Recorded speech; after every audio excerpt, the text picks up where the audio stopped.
நிதானமா பாரு, கொஞ்சம் நவந்தனா இங்க 8 கோடி பேரு. மிரல போது ஸ்டேட்டு நம்ம விசிலு சத்தம் கேட்டு, நல்ல வங்க வாழ இங்க விசிலு கடி ஓட்டே. கடைசி நம்பிக்கை மக்களை தேடி வருது, அதை இறுக்கி புடிச்சு ஒரு வரலாறு எழுது. உங்க விஜய், நான் வரேன். விசில் அடிக்க ரெடியா? போதைப் பொருள் கலாச்சாரம் ஏன் அதிகமா இருக்கு? சட்டம் ஒழுங்கு ஏன் சரியா இல்ல? வன்முறை ஏன் தலைவரிச்சு ஆறுது?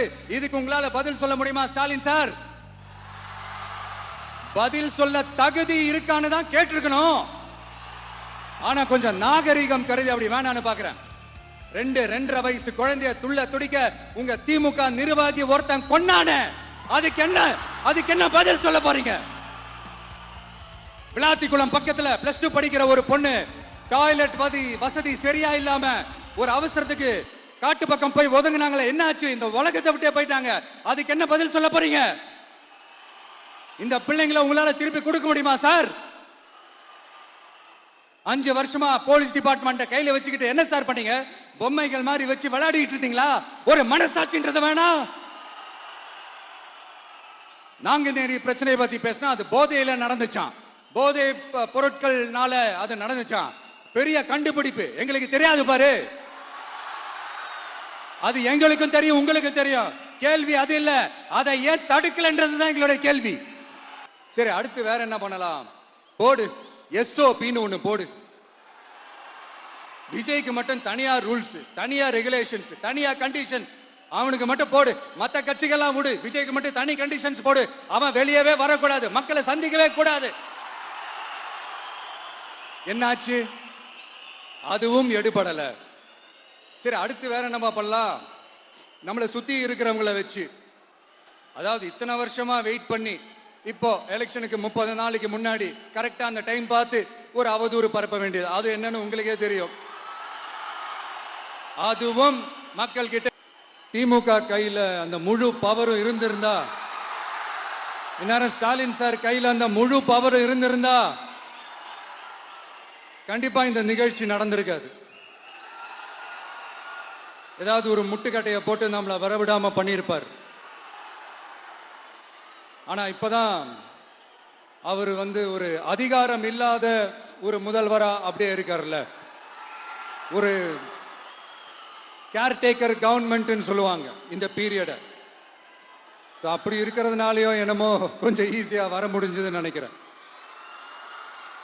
அது மாதிரி இந்த திமுக கவர்மெண்ட் நமக்கு எவ்வளவு பிரச்சனைகள், எவ்வளவு நெருக்கடிகள், எவ்வளவு அவதூறுகள், அவங்களையும் தாண்டி இன்னும் சில பேர் இன்னும் நிறைய அவதூறுகள் எல்லாமே பரப்புனாங்க.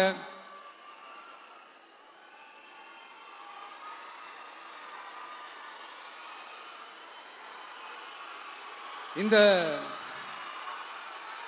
திமுக கூட்டணிக்கும் பாஜக கூட்டணியுமே இவங்க 2 பேருமே வெளியில வேணா தனித்தனியா இருப்பாங்க, ஆனா உள்ளுக்குள்ள இவங்க 2 பேருமே ஒண்ணுதான். இவங்க 2 பேருக்குமே ஒரே நோக்கம் தான். அது என்ன நோக்கம் தெரியுமா? உங்களுக்காக நல்லது செய்ய, உங்களுக்காக உழைக்க, உங்களோட கூடவே நிக்க இந்த விஜய் வந்துடக்கூடாது. அதுதான் அவங்களுடைய அந்த நோக்கமே. ஏன்னா இந்த விஜய் வந்ததிலிருந்து அவங்க நிறைய இந்த ஊழல்லாம் செஞ்சுக்கிட்டு இருந்தாங்கல்ல, ஒரு லிஸ்ட் போட்டு சொன்னல, அதெல்லாம் அவங்களால செய்ய முடியாம போச்சு. எல்லாத்துலயும் மண்ணு விழுந்துருச்சு. அதனால சம கோபத்துல இருக்கிறாங்க என் மேல. அதே மாதிரி அடுத்து ஆட்சிக்கு வர முடியாத ஒரு சூழ்நிலைய மக்களே நீங்களே ஆல்ரெடி உருவாக்கிட்டீங்க. இந்த கூட்டணி கணக்கு, அந்த கணக்கு, இந்த கணக்கு எதுவுமே எடுபடல. இந்த அரித்மேட்டிக் கணக்கு, மேத்தமேட்டிக்ஸ் கணக்கு எல்லாமே மண்ணுக்குள்ள புதைச்சிட்டீங்க. அப்புறம் இந்த கொள்ளையடிச்சு வச்சிருக்கிற இந்த பணத்தை எல்லாம் வச்சு கல்லாப்பட்டி கூட்டணின்னு ஒண்ணு சேர்த்து வச்சிருந்தாரு.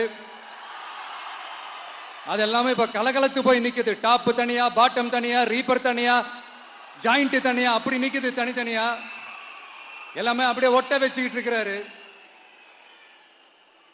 கூட்டணி கட்சிக்காரங்களே ஒருத்தருக்கு ஒருத்தர் ஓட்டு போட்டுக்க மாட்டாங்க போல் இருக்கு. அப்படி இருக்கு நிலைமை இந்த திமுக கூட்டணியில.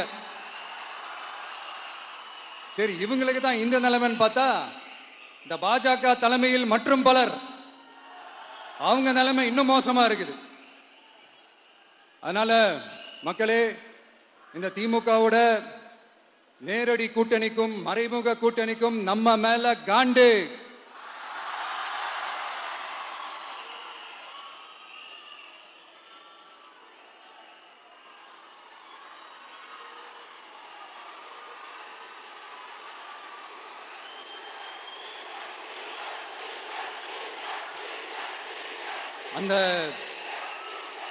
அந்த காண்டுக்கு ஒரு காரணம் என்ன தெரியுமா? அவங்க வீட்லயே அவங்க குடும்பத்திலேயே விசில் சத்தம் பலமா கேக்குதான்.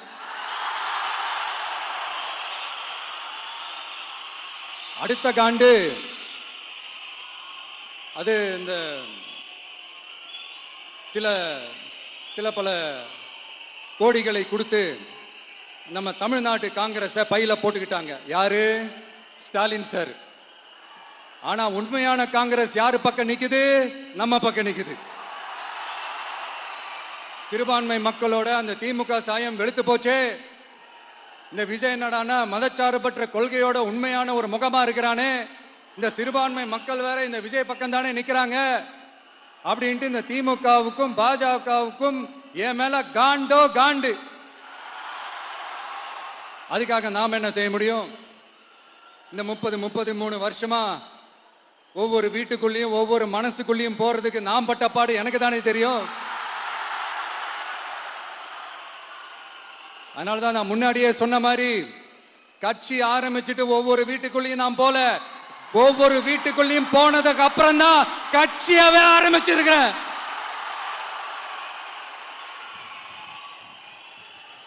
இது இந்த அரசியல் எல்லாத்தையும் தாண்டி இருக்கிற ஒரு உறவு. கட்சி கிட்சி எல்லாத்தையும் தாண்டி இருக்கிற ஒரு உறவு. இது ஒரு பூர்வ ஜென்ம பந்தம். இது சும்மா இந்த அரசியல் ஆதாயம் தேடுறவங்களுக்குலாம் இது என்னன்னே புரியாது. இது மத்தவங்களுக்கு வேணா எலெக்ஷன், ஆனா இந்த விஜய் கூட நிக்கிறவங்களுக்கும் இது ஒரு இமோஷன். நான் சந்தோஷப்பட்டா மக்கள் சந்தோஷப்படுறாங்க, மக்கள் சந்தோஷப்பட்டா நான் சந்தோஷப்படுறேன். எனக்கு ஒண்ணுனா மக்களுக்கும், மக்களுக்கு ஒண்ணுனா எனக்கும் கண்ணு கலங்கும். எவ்வளவு அவதூறுகள்!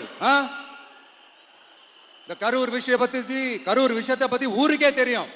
ஆனா போடு, விஜய் மேல பழிய போடு.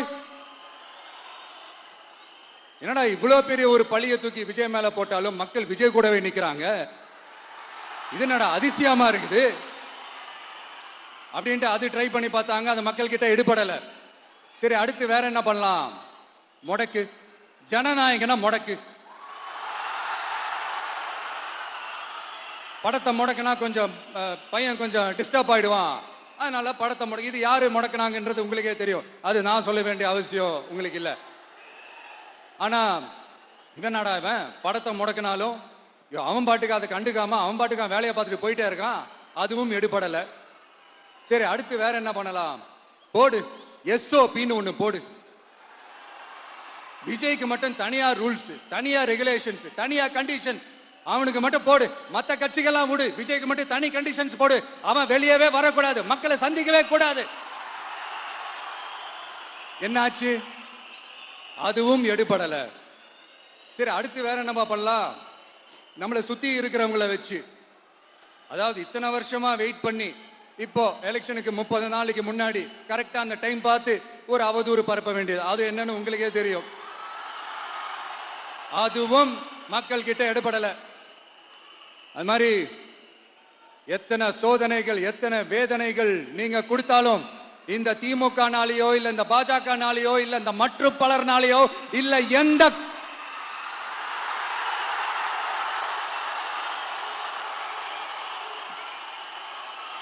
வேற யாராலையும் என்ன மக்கள் கிட்ட இருந்து பிரிக்க முடியாதுன்னு சொல்ல வந்தேன். அதைத்தான் சொல்ல வந்தேன்.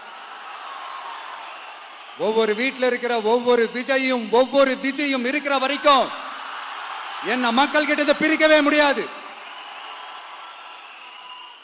இப்படி இந்த சொந்த பந்தம் இவ்வளவு ஸ்ட்ராங்கா இருக்கிறதுனால தான்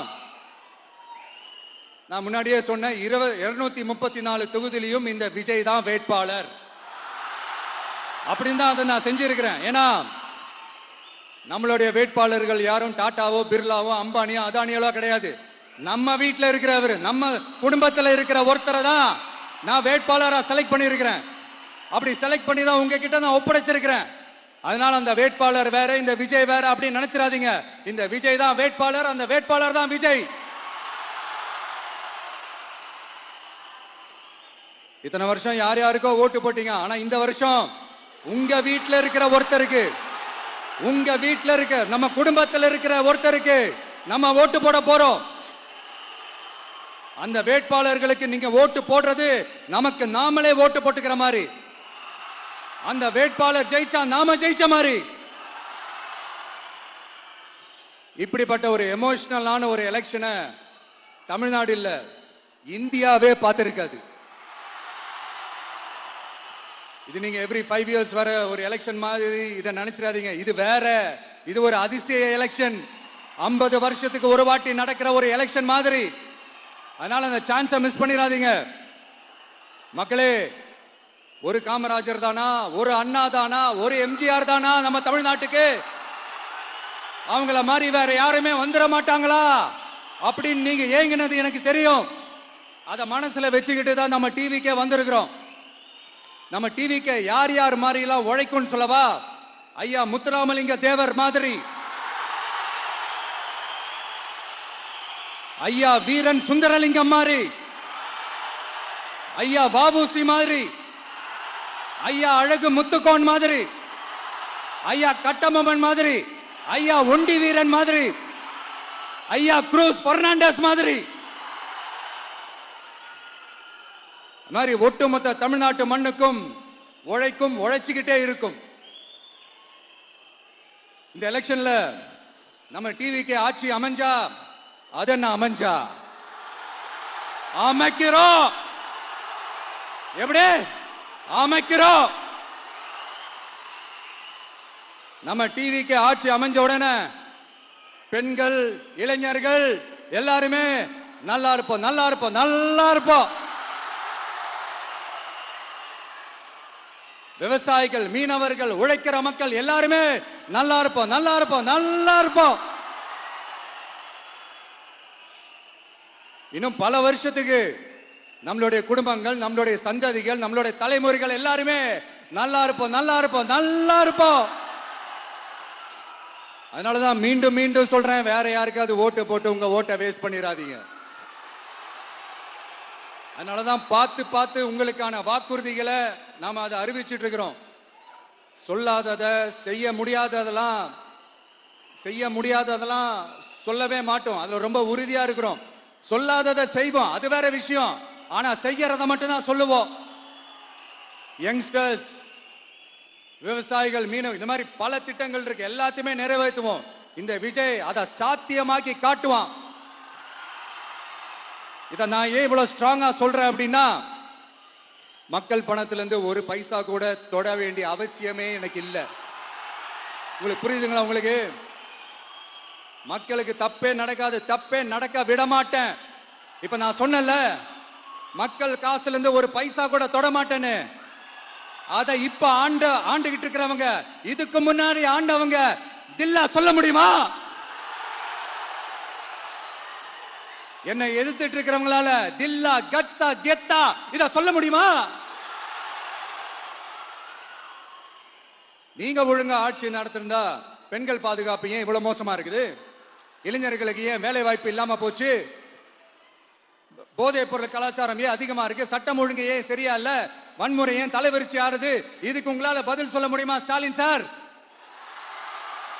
பதில் சொல்ல தகுதி இருக்கான்னு தான் கேட்டிருக்கணும். ஆனா கொஞ்சம் நாகரிகம் கருதி அப்படி வேணான்னு பாக்குறேன். 2-2.5 வயசு குழந்தைய துள்ள துடிக்க உங்க திமுக நிர்வாகி ஒருத்தன் கொன்னானே, அதுக்கு என்ன பதில் சொல்ல போறீங்க?